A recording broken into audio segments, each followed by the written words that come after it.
Assalamu alaikum. Hello everyone, welcome back to my another video. In this video, how to add alternative text to checkbox in Excel. Now see this menu checkbox. Set alternative text. Hold Ctrl, select checkbox, right click, mouse, format control. Now see this alt text. Type your alt text. Example.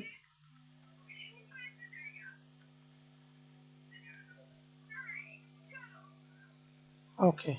Now click save or OK. Thanks for watching video. Please subscribe to my channel, like, comment.